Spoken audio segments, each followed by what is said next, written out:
again, everyone. I am John Dowl, and this is Listen Up a Minute. So good to be back with you. A brand new year and brand new things. I am with Rodney Williams and Doc Christian over there providing the music. And of course, I have to give a shout out to Derek Wright of Full Motion Video and Larry Brown of LJ Brown Productions, because without those guys, I would be talking to myself, and usually Audrey Hall, who helps me out in the Palatial Studios, but we are now at Pine Camp Cultural Arts Center on the north side of Richmond, Virginia. And Rodney, this is one of your stomping grounds. It's one of my stomping grounds. Good to see you again. Since 1992. Yes, oh man. Came here to teach dance and to work with the award-winning City Dance Theater.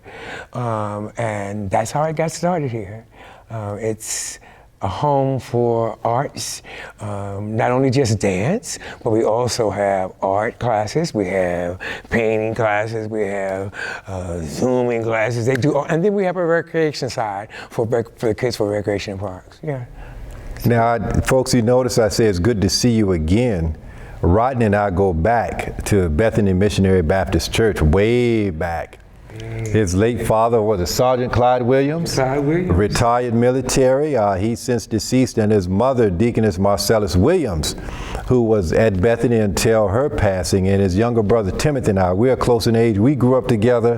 Rodney is older than us, even though my beard does not reflect that. You know, I forgot to dress for men, so, you know. But, you know, Rodney, I knew you in Bethany. I just remember you as a singer. Yeah, I was, because when I started out, I was singing. I was a singer.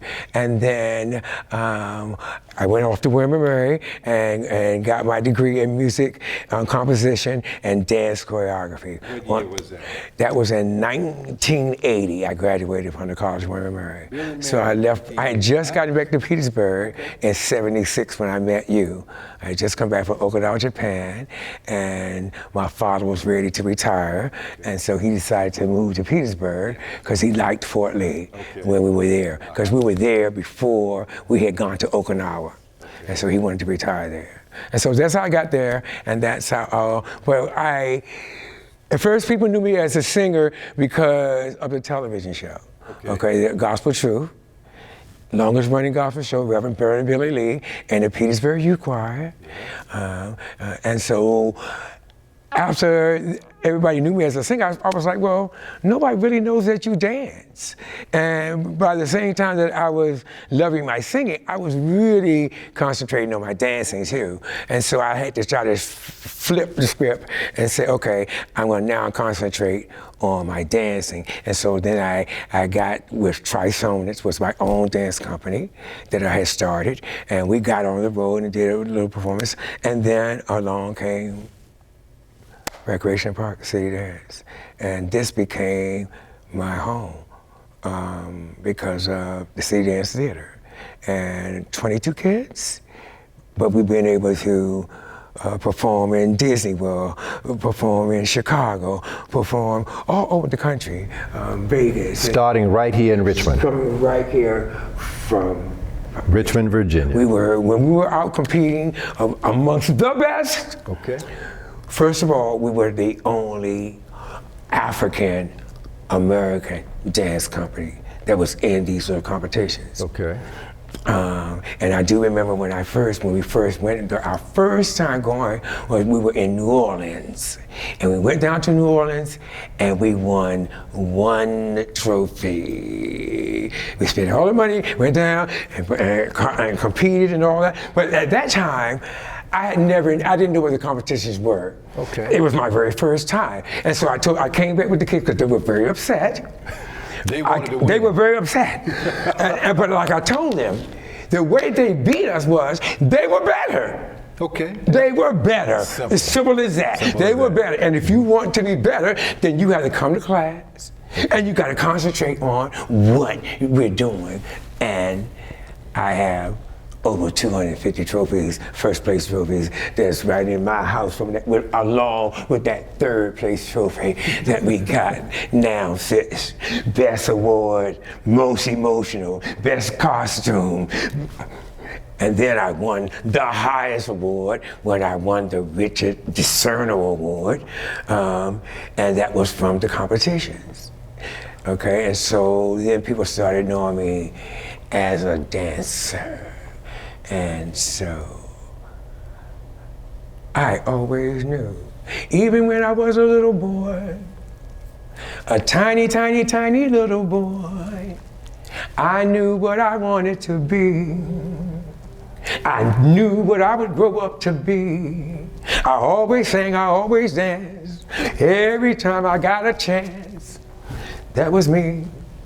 So dancing was always there, was something in you. There. It was always there. And when they put dancing with the church music, and I saw Alvin Ailey, and I saw Revelations, and I saw the church meet the dance, and the church was meeting the dance, and it looked like me. Because I didn't know there were black dance companies. I did not know there were. I was at William & Mary. I knew about Anna Sokolow. I knew about Nikolai. I knew about Paul Taylor. I knew about all the dance companies, but I didn't know there were dance companies with dancers that looked like me.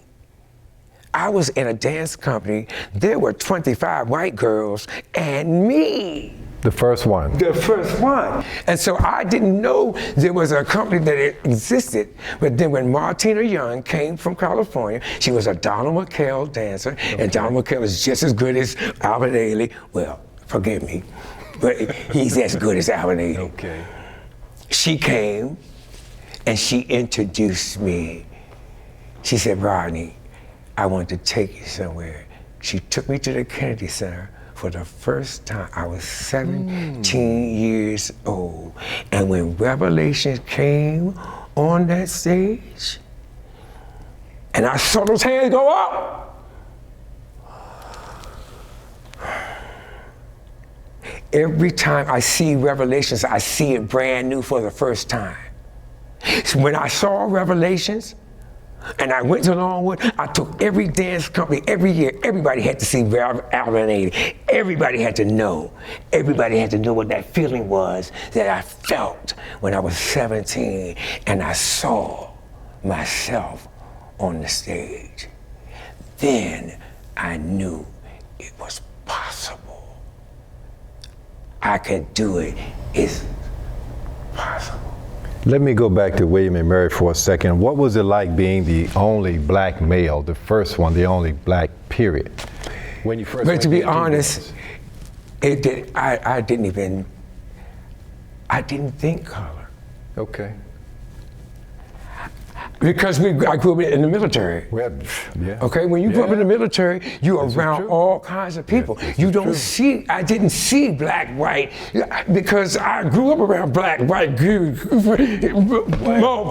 were just always a melting pot of people. So I didn't see color until I came back into Petersburg in '76. That's when I really saw color. Okay.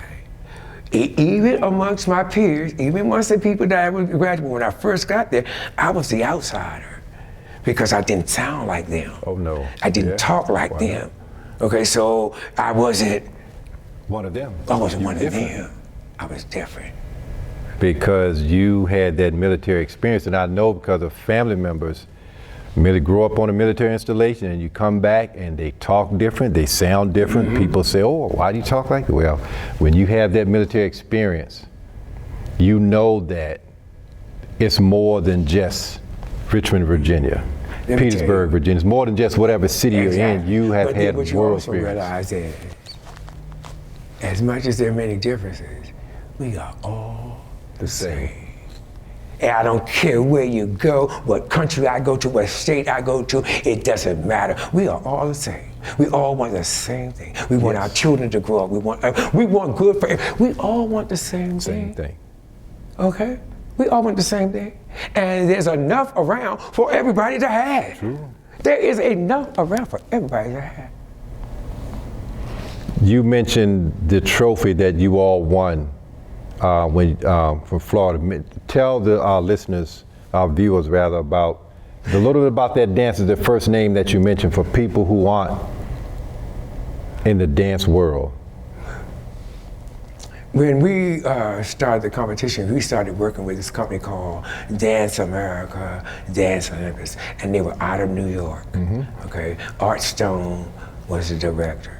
Okay, and he was known for having the best competitions, and so the top people wanted to go into this competition. First of all, it was a world that we couldn't afford to be in.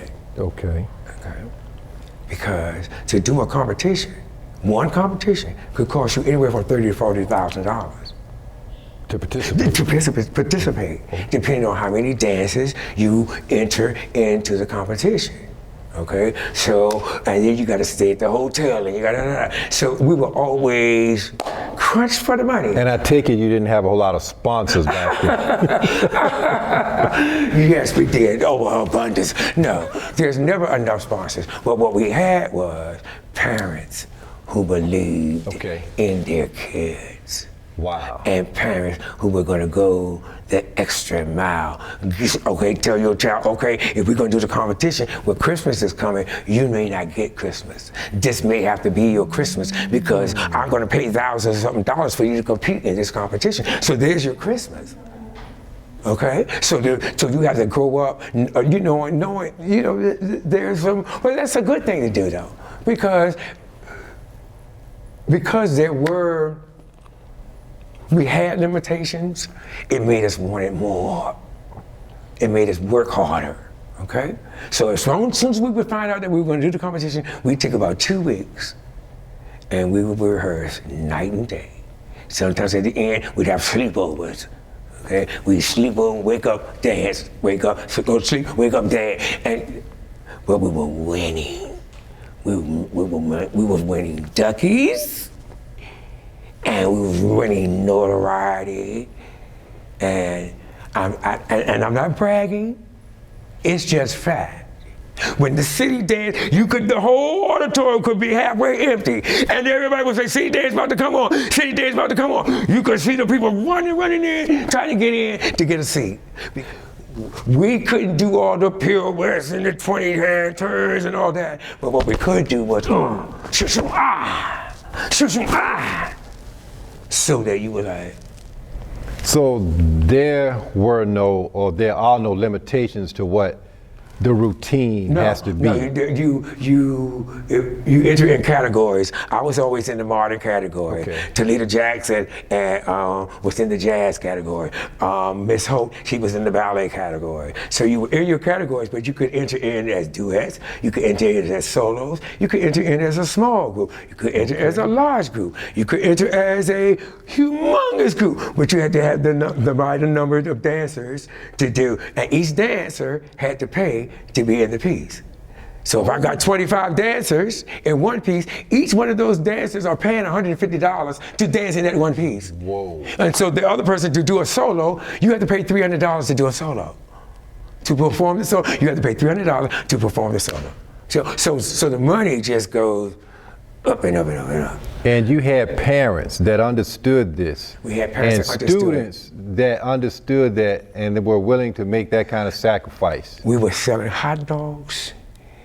We were selling everything we could sell to try to raise money to get those kids to where we got.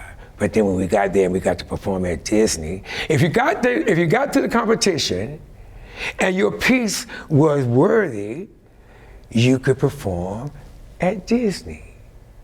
Now, it costs to perform at Disney. Oh. We had to pay to perform at Disney.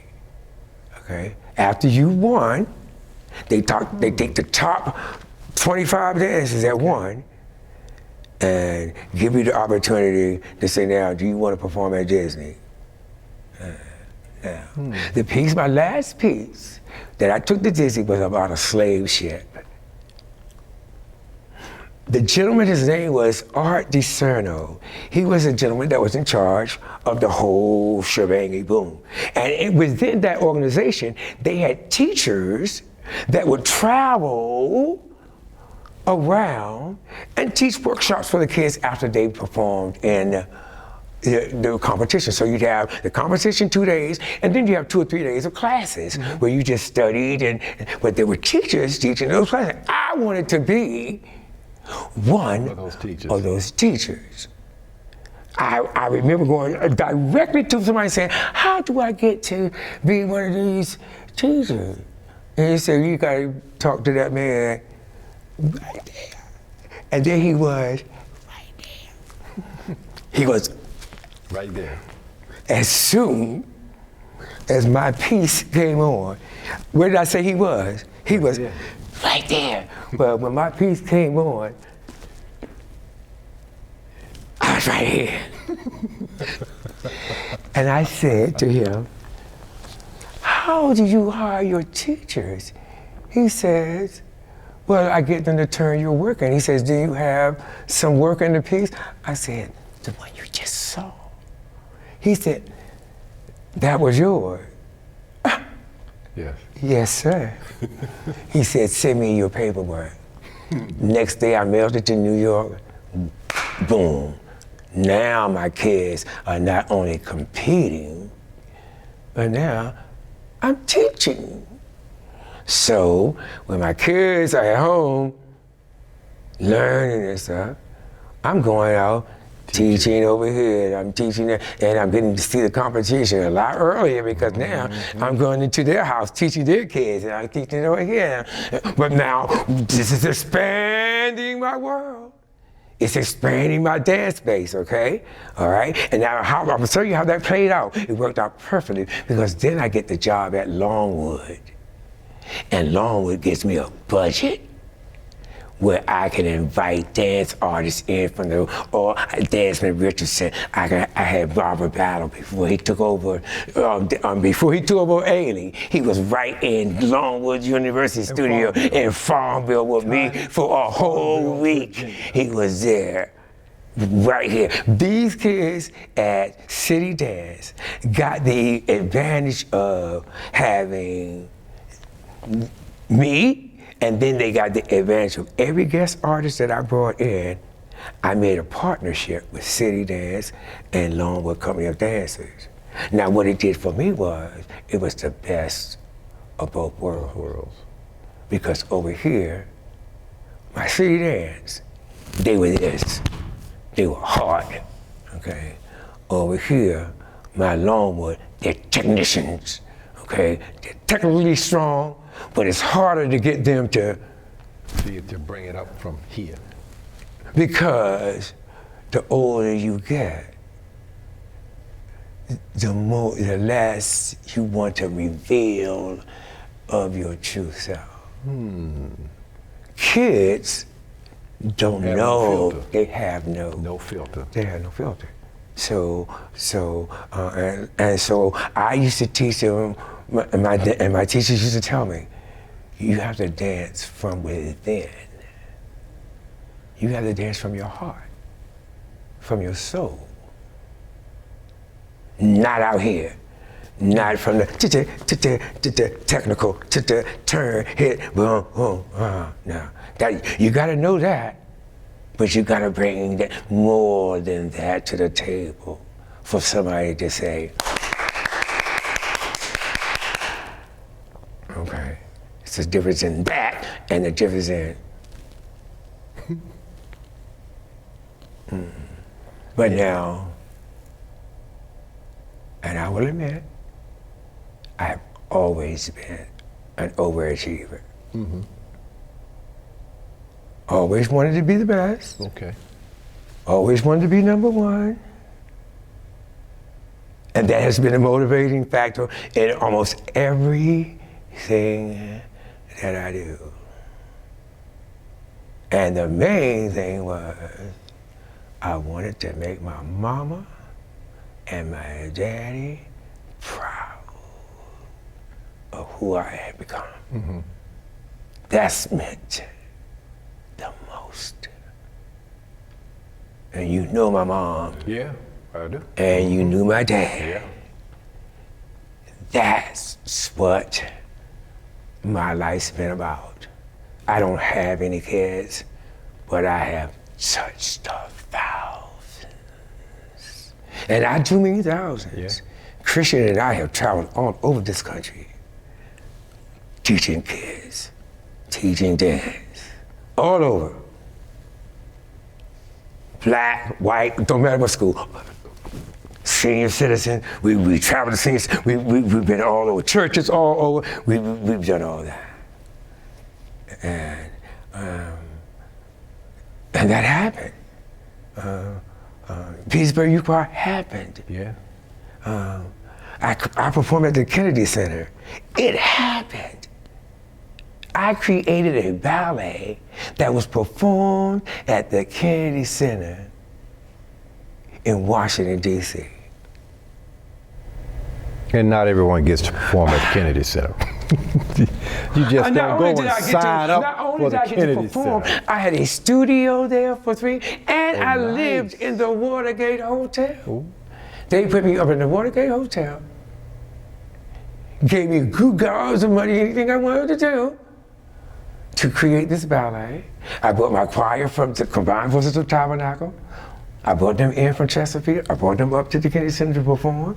I brought in Christian came, all that, and we're at the. I can see just as clear as day. We've got our robes on. We've got the white robes on. I'm having my chill moments, and we came down the aisle with these voltage candles, and they were walking down the aisle. Just boom, shaka that shoot, boom, and walking, boom, shoot, and the audience is going, and we walking down, and then I had written this chant because the idea of the whole idea of the grant was I was just study Swahili. Okay. And this ballet that I created was supposed to be so centered around Swahili.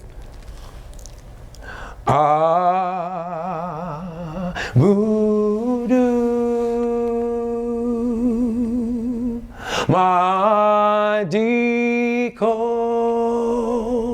Baba Ibada Baba Heshima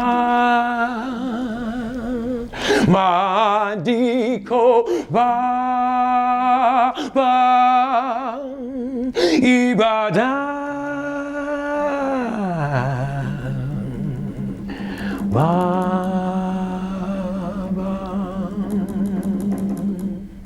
Avudu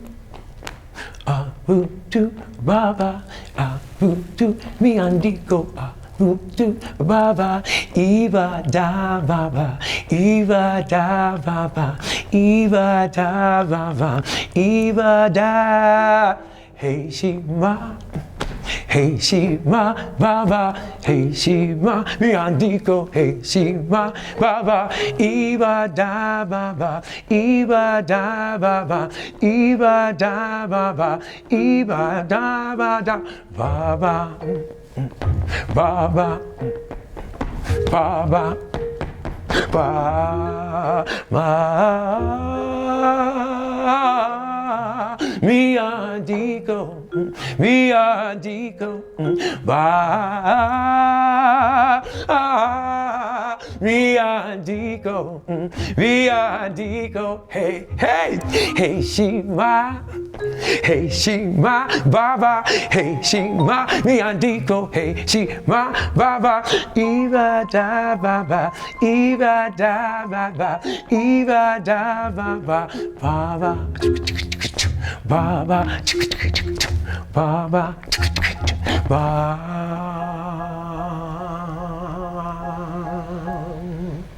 And that's how they opened it. That's how we opened up at the Kennedy Center.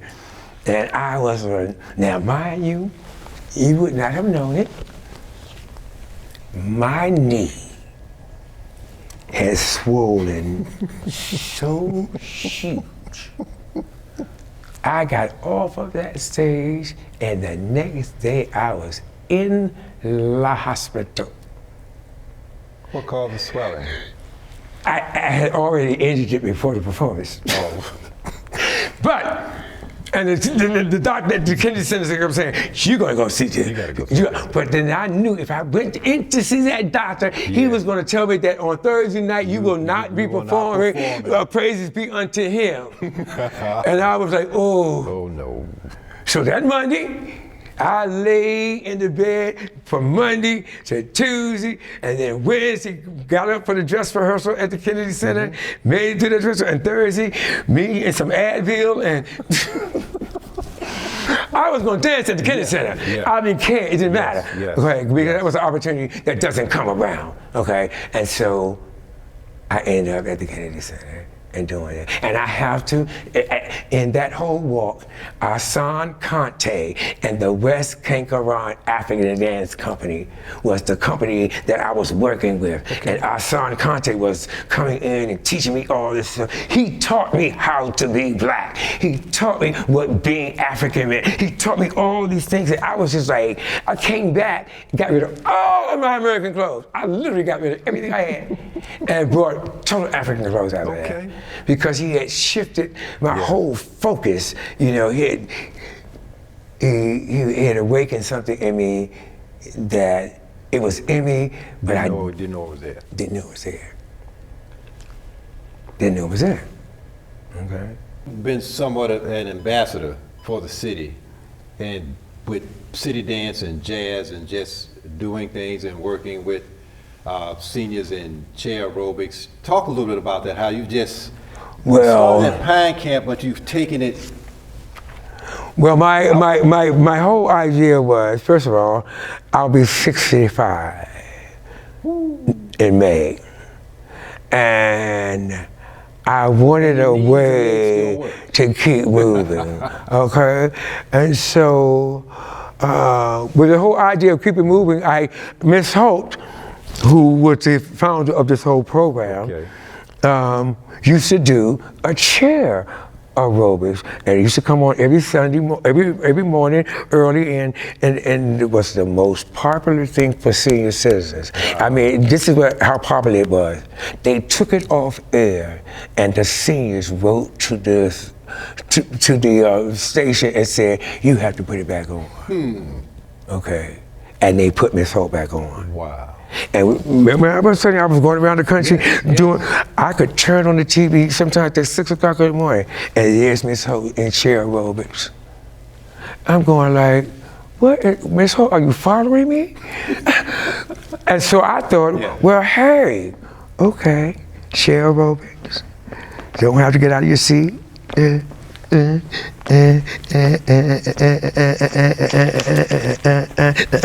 Oh, and you know, boom, boom, boom, boom, boom, boom. I said, okay, if I put that together with some music and stuff, we could call this Afro chair aerobics, and the scenes would like that. And so I started like that. Okay. And then I ended up at T.B. Smith with a group of young ladies who are committed, okay? Because it's hard for us at a certain age to commit. We want to join, but it's hard to commit. That means you show up. Well, these ladies show up. Regularly, okay? And then I have an Indian group that I work with, and it's about 50 of them. And I mean, they show up regularly, and I mean with their husbands and wives, and it's such a sense of unity. When I walk into the temple, they're chanting. They're already doing their chants, and so as soon as I come in, I do one of my chants. Okay, and that's how we start. Okay. And with them, but they're amazing. Okay, and so that footage that you saw, those are my ladies from T.B. Smith. Okay. On Southside of Richmond, sponsored by Recreation Parks. Nice. Yeah, but they enjoy it, and it's a way, and it's for anybody. When you hear the music, sitting in your couch, chair, whatever, don't just sit there. Yeah. Just kick with it. There you go. And the commercial is on. Kick it to the side. All from me. Hey,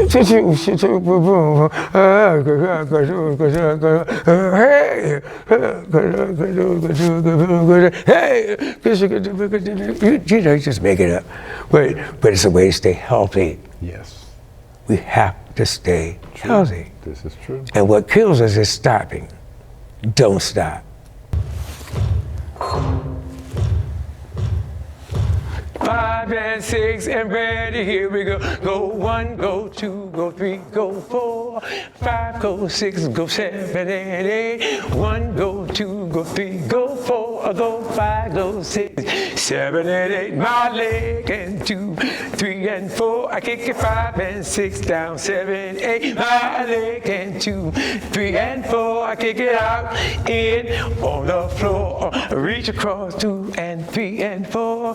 Reach across, arms up in the air. You got to reach across 2, 3 and 4, and close the arms up. 1, 2, 3, go. 1 and 2 and 3 and 4, 5 and 6 and 7, 8. I go 1 and 2 and 3 and 4. I go 5 and 6, go 7 and 8. One leg close and the other leg close. I bend over.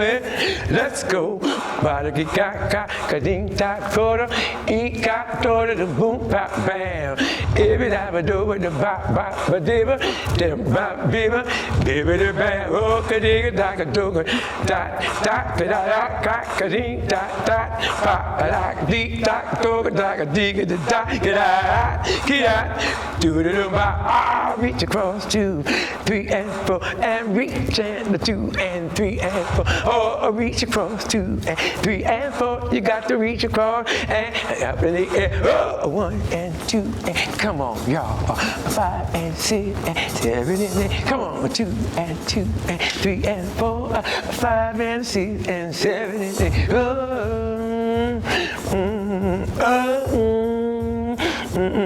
Arms up, arms up, arms up, arms up, arms up. Shimmer down, 2, 3 and 4.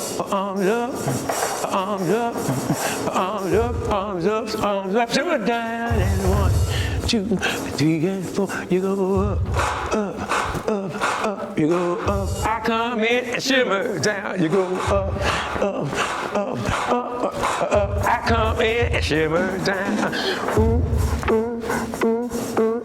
Ega baga booga baga bigga ba kadaga kadunga ka ega toga daga dogo ka ega baga booga de bi ba kada in shak shoga shak shak kasha ega baga booga de boom ba kada shiga daga shoga de shak shak ka boom sha dum boom ba dum boom ba dum boom ba dum boom. This whole, the whole thing about this crazy is, about this whole journey is, I have literally sang and danced my whole life. Yeah, and when I was a kid, I used to sing, when I was a kid,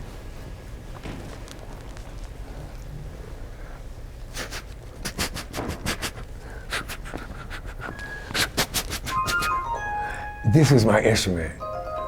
I wanted a clarinet, but we couldn't afford it. I would play my pencil. I would play my pencil. I would play my pencil. In the 6th grade, I got a clarinet. Wow.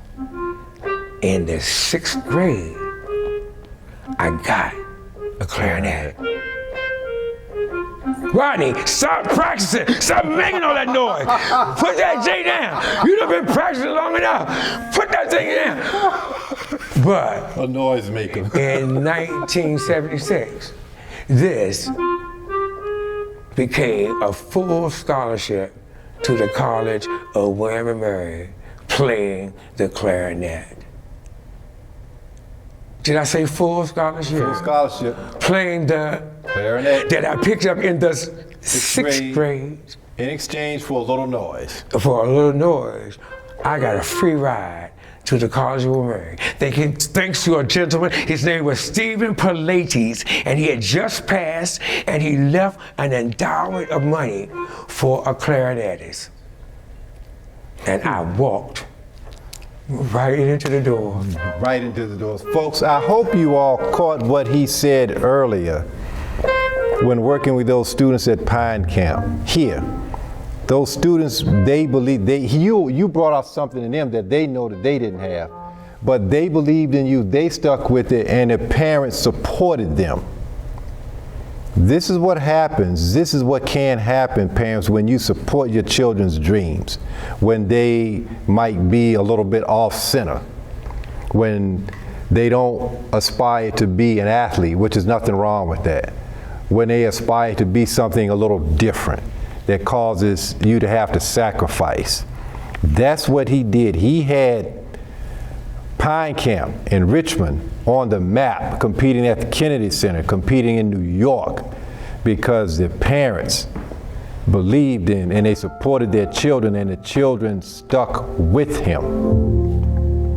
Rodney, this has been nice. We're going to have to do this again. Oh man, it's been great. Doc, so good to see you. All are going to close out with some music. Rodney, I understand you have some work that we are going to put on the website, so folks, you can see just the marvelous work and dance that he has done over the years. And I really like what you said, of how you brought your style, your flavor, that ballet isn't just about one thing. It's all different kinds of dance, all different kinds of ballet. It's up to you to bring it out.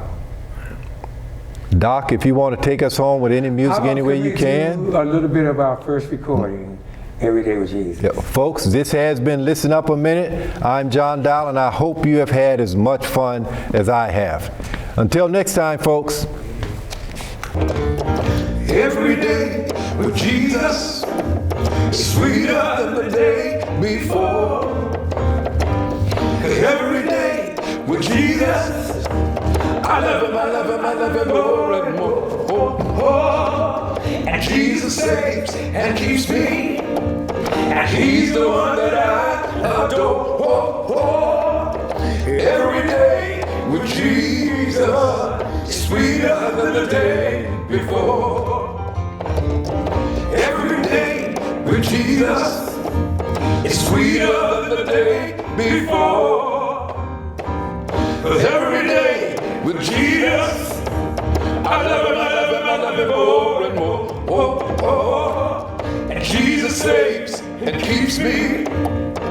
He's the one that I adore. Oh, oh. Every day with Jesus, sweeter than the day